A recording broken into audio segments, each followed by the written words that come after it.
Il-ġenituri u l-aħwa kbar fostna jafu sew xiġifieri meta tarbija ma tkunx trid torqod. Waħda mit-tekniki użati biex inraqdu l-trabi hija dik tal-għana u t-taħnin.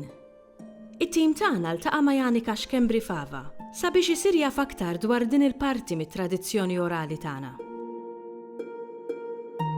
It-taħnina hija għanja qadima tradizzjonali li kienet tintuża dari aktar millum biex iraqdu trabi fin-nieqa jew fuq dirajn l-om. Huwa ġeneru l bħal kull qasam ta' tradizzjoni orali għandu wkoll xi varjanti li ħafna minnhom ġabarhom Ġużè Kassar Puluċino f'taħnin u għana tan-nieqa fl-ħen il-Malti ta' Settembru-Diċembru tal-1949.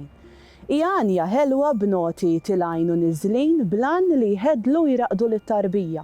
Ngħidu aħna kif tinstema' din it-taħnina mill-album Folkways.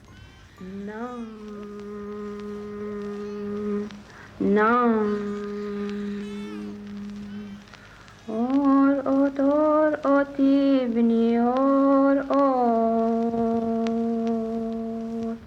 qalb il-wart u l-ġiżimi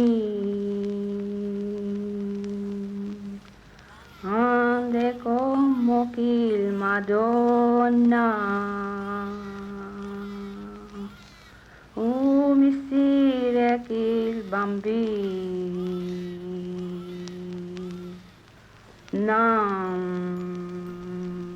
Interessanti li f'xi waqt it-taħnina l-om tanni nam li aktar xflanja tinstema' lam. Nam bil-vokali qatwila li ġej mill-verb antik nam, inum li tfisser raqat. Apparti minn hekk ħafna drabi dejjem ikollok ġbija tal-Madonna fit-trobbija ta' Ġesu.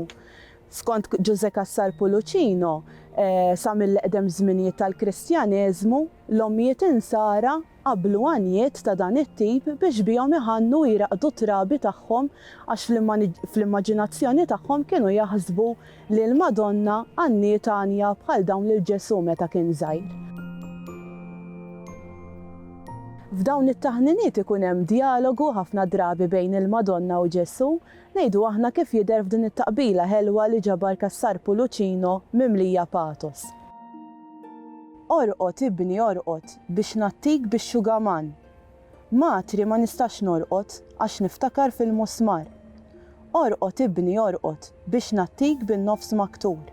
Matri ma nistax norqod għax niftakar fid-dolur. Orqod ibni orqod fil-bennina tal-ħarir, dik ommok il-Madonna u missierek San Ġwakin. Skont Kassar Puluċino t-taħnina Maltija tista' tinqasam fi 3 partijiet minn barra l-istrofi tal-ftuħ u tal-għeluq, għandek id-dialogu bejn il-Madonna u Bina, tfakkira tal-ħajja tas-Sagra Familja u sejħa lill-Anġlu lill-Qaddisin.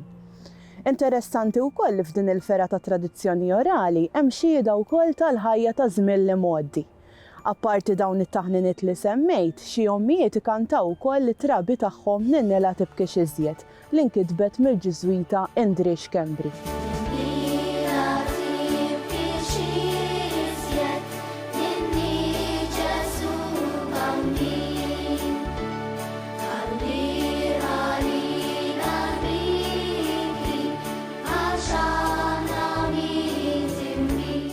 Il-Sinna jixtieq jirringrazzja lill-Kunsill Nazzjonali tal-Ilsien Malti, lid-Dipartiment tal-Malti fil-Fakultà tal-Arti l-Università, lill-Ministeru għall-Edukazzjoni u x-Xogħol u lill-Aġenzija Nazzjonali tal-Litteriżmu.